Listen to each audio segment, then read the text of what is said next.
It is said that in the final days of planet Earth, everyone had bad dreams. To the west of the north of that world, the human race did gather in the celebration of a pagan rite to banish the cold and the dark.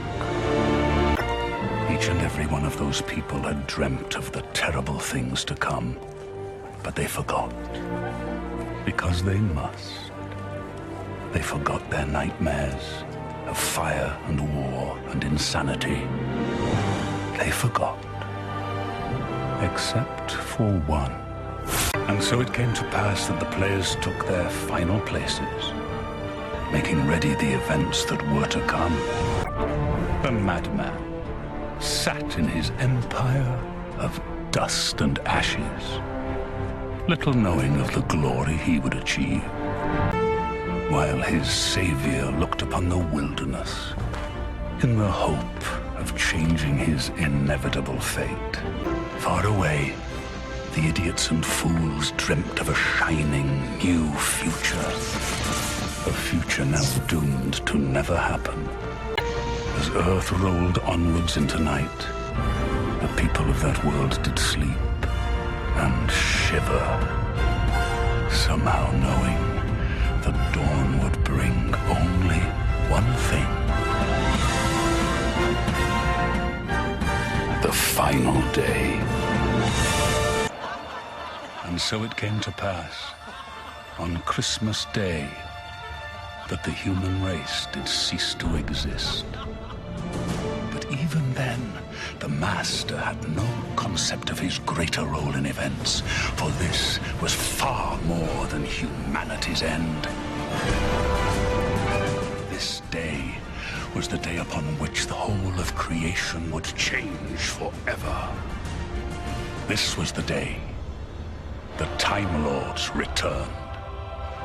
For Gallifrey. For victory! For victory! For the end of time itself!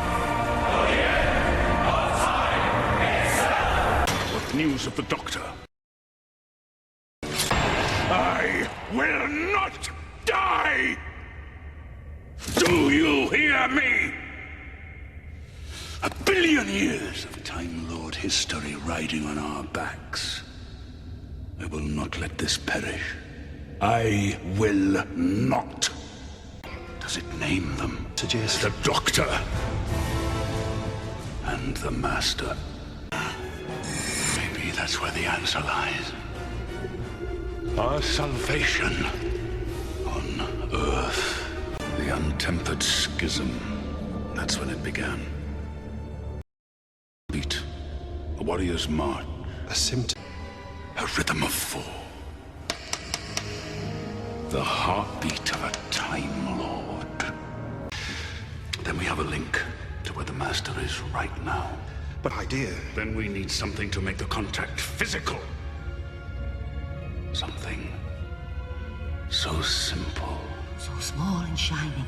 Burning. Small enough to follow the link. And if this were on Earth... Contact. At last.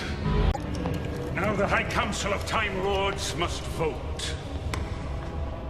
Whether we die here today, or return to the waking world and complete the ultimate sanction. For this is the hour when either Gallifrey falls, or Gallifrey rises! Gallifrey rises! The vote is taken. Only two stand against, and will stand as monument to their shame, like the weeping angels of old. Now the Vanguard stands prepared, as the children of Gallifrey return to the universe, to Earth. My Lord Doctor, my Lord Master, we are gathered for the end. It is a fitting paradox that our salvation comes at the hands of our most infamous child. On your knees, mankind. The approach begins. We will initiate the final sanction. The end of time will come at my hand. The rupture will continue until it rips the time vortex apart. We will ascend to become creatures of consciousness alone, free of these bodies, free of time and cause and effect, while creation itself ceases to be. You are diseased, albeit a disease of our own making. No more. Choose your enemy well. We are many. The master is but one. The final act of your life is murder. But which one of us? You die with me, Doctor!